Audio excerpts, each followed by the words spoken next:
Hello everyone, welcome back to today's tutorial. About a year ago, I released a video for a fidget toy, and today I'm doing it a little bit differently. It's the same pattern, just different. I'm using textured or bulky yarns with this one, so I can see if I can make it a little bit bigger. This is still a tutorial, so grab your 6mm crochet hooks and 2 different colors of a bulky weight yarn. You're going to start out by chaining 16, and since I did not have a bulky weight brown, I did pair up the brown twice just to get a bulkier yarn. After you finish chaining 16, you are going to skip over the first chain and go into the second one and begin by making a single crochet. You're going to then go ahead in every single chain and make a single crochet until you have 15 stitches.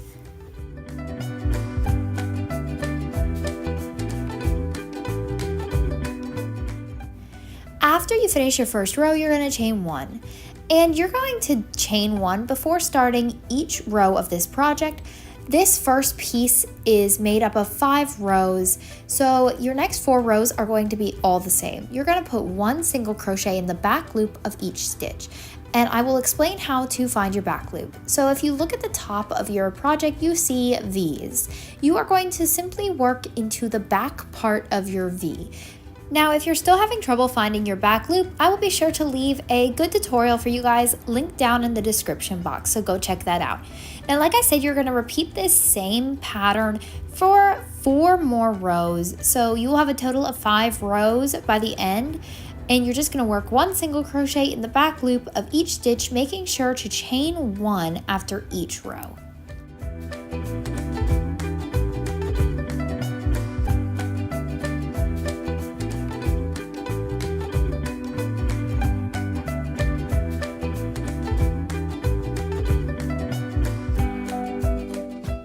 Now with this project, it's going to be important to leave very long tails, so I recommend about 12-inch tails just because you're going to be sewing certain pieces together and you don't want to have more tails than need be.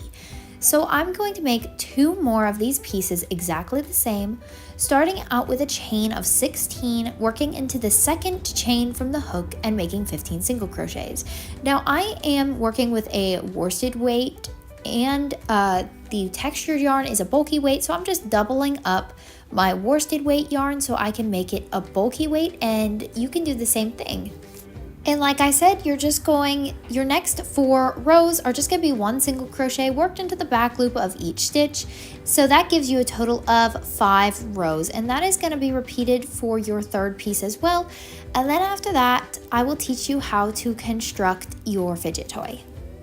Real quick, and this is very important, you do want to make sure your pieces are measuring the same size because you don't want your fidget toy to be lopsided or anything like that.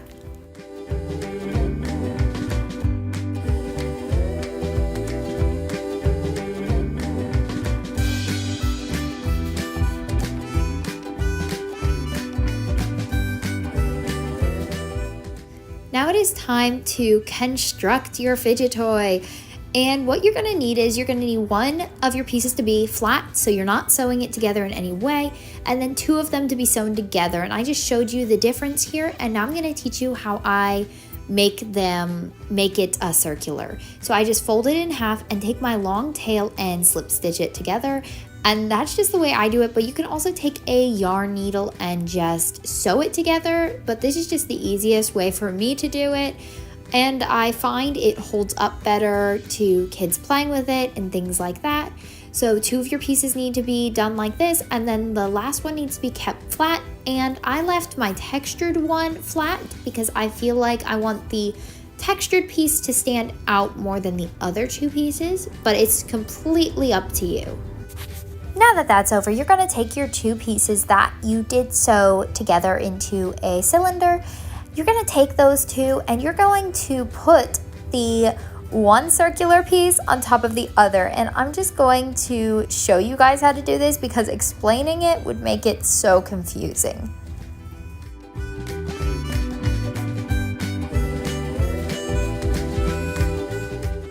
Now you're going to pick up your flat piece and you're sort of like weaving it through your 2 cylinder pieces. And like I said, if I tried to explain this, it would be very confusing. So just make sure to watch the video, slow it down if need be, watch it a couple times. This part is a little bit tricky, but I promise it gets easier as you make more and more of these.